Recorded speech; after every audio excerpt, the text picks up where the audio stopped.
Assalamualaikum warahmatullahi wabarakatuh. Perkenalkan, nama saya Revani Mutia Zahra dengan NIM 888421004, mahasiswa S1 Keperawatan Fakultas Kedokteran Universitas Sultan Ageng Tirtayasa.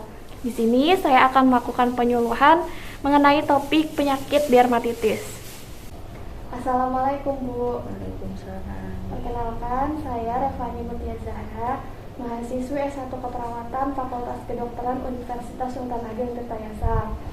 Di sini saya akan melakukan penyuluhan tentang penyakit dermatitis. Sebelumnya saya ucapkan terima kasih kepada Ibu karena sudah bersedia meluangkan waktunya untuk melakukan penyuluhan pada hari ini. Terima kasih ya Bu. Sama-sama. Sebelum saya menjelaskan apa itu dermatitis, di sini saya mempunyai poster dan leaflet. Ibu bisa dibaca dulu ya Bu. Nah, sambil saya jelaskan, Ibu bisa membaca poster dan leaflet tersebut. Jadi saya menjelaskan apa itu dermatitis. Jadi dermatitis itu adalah peradangan hebat yang menyebabkan pembentukan lempu atau gelembung kecil pada kulit, hingga akhirnya pecah dan mengeluarkan cairan. Istilahnya itu sama dengan penyakit eksim, yaitu perubahan pola pada kulit dan menimbulkan perubahan spesifik di permukaan kulit. Nah, untuk jenis-jenisnya, tanda dan gejalanya juga berbeda-beda Bu. Yang pertama itu ada kontak dermatitis, yaitu dermatitis yang disebabkan oleh bahan substansi yang menempel pada kulit. Dermatitis ini muncul dipicu karena alergi tertentu seperti terdapat pada tanaman merambat atau deterjen. Indikasinya itu memerah dan gatal. Jika makin memburuk, penderitanya akan mengalami bentol-bentol yang meradang. Ini disebabkan langsung oleh salah satu penyebab instansi pada kulit atau alergi. Contohnya itu kalau misalnya kita pakai baju ketat gitu, bukan itu misalnya ada karet-karetnya di lengannya. Nah, karetnya itu yang menempel pada kulit sehingga memicu alergen itu tersendiri. Lalu yang kedua itu ada neurodermatitis, yaitu peradangan kulit kronis ditandai dengan kulitnya yang tebal dan garis kulitnya tampak menonjol menyerupai kulit batang kayu akibat garukan atau gosokan yang berulang-ulang karena merasa gatal gitu ya.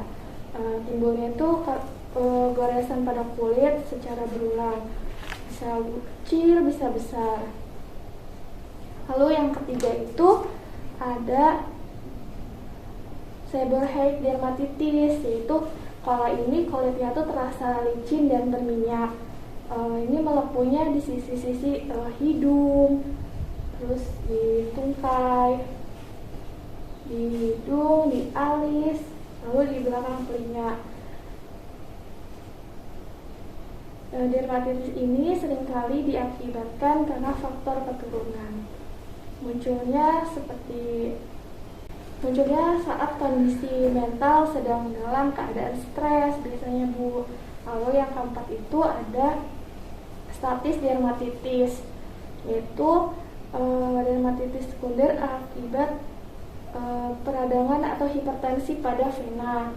Biasanya ada di tungkai bawah. Ini ditandai dengan munculnya varises. Ini dapat menyebabkan pergelangan kaki dan tulang keringnya itu berubah warna menjadi memerah atau kecoklatan. Lalu yang kelima itu ada atopic dermatitis, yaitu peradangan kulit kronis disertai rasa gatal. Yang terjadi ini biasanya lebih kepada masa bayi dan anak-anak. Indikasi atau gejalanya itu gatal-gatal, kulit memerah dan pecah-pecah. Lalu selanjutnya itu ada komplikasi dermatitis Bu. Ini terjadi kalau misalnya udah akut. Nah, kalau misalnya tidak ditangani dengan benar, ini akan memicu infeksi pada kulit. Infeksi ini terjadi kalau misalnya penderitanya itu terus-menerus menggaruk ruamnya itu.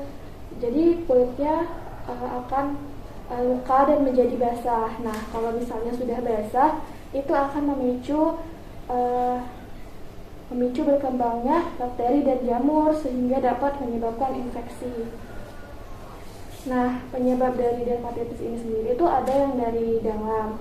Nah, kalau misalnya dari dalam itu kayak kondisi kesehatannya, misalnya dia jarang mandi gitu, jadi gatal-gatal. Lalu juga ada alergi, lalu ada faktor genetik, bisa karena stres juga dan iritasi. Lalu kalau misalnya dari luar itu karena ada bahan kimia, misalnya alergi pada deterjen, lalu ada sinar dan suhu dan bakteri dan jamur. Nah, untuk cara pengobatannya itu sendiri itu adalah dengan minum obat. Untuk mengatasinya gimana, Sus? Nah, di sini kan ada 14 cara mencegah dermatitis kulit paling efektif. Nah, Ibu, yang pertama itu adalah menghindari kontak langsung dengan alergi. Misalnya kalau misalnya Ibu alergi karet gitu, jadi Ibu mencari baju yang tidak ada karetnya gitu. Lalu yang kedua ini ada menggunakan sarung tangan plastik saat bersih-bersih. Kalau misalnya Ibu alergi debu gitu Bu, saat bersih-bersih rumah Ibu bisa menggunakan sarung tangan dari plastik. Lalu yang ketiga ini menggunakan krim atau pelembab. Jadi kan Bu, kalau misalnya kulitnya lagi meradang itu biasanya kering, jadi kita bisa menggunakan pelembab, contohnya seperti hand body. Nah, lalu yang keempat itu menggunakan sarung tangan saat bekerja. Yang keenam ini keramas dan mandi teratur. Lalu menghindari pakaian berbahan kasar. Kalau misalnya baju kita tuh berbahannya kasar ya Bu ya, nanti bisa menggesek kulitnya, jadi tercipta ruam-ruam itu Bu. Wah, yang selanjutnya tuh menghindari penggunaan sabun keras. Ini tuh misalnya bahan-bahannya keras Bu, yang kimianya tuh keras gitu. Lalu yang ke-8 ini, yang ke-9 ini menghindari stres. Lalu mandi dengan baik, mencukur seperti kayak kumis atau bulu-bulu ketiak. Lalu menghindari menggaruk bagian yang luka. Lalu menghindari cuaca panas, karena biasa Bu, kalau misalnya panas itu kita yang sensitif langsung rasa gatal gitu Bu. Lalu menghindari polusi dan asap rokok. Baik Bu, segitu saja yang bisa saya sampaikan. Apakah ada pertanyaan? Udah cukup, Sus. Baik, sebelumnya terima kasih ya Bu ya. Iya, sama-sama. Baik, kalau sudah cukup jelas, saya akan mengakhiri penyuluhan ini ya Bu ya. Terima kasih ya Bu. Sama-sama, Sus. Saya pamit ya Bu. Assalamualaikum. Waalaikumsalam.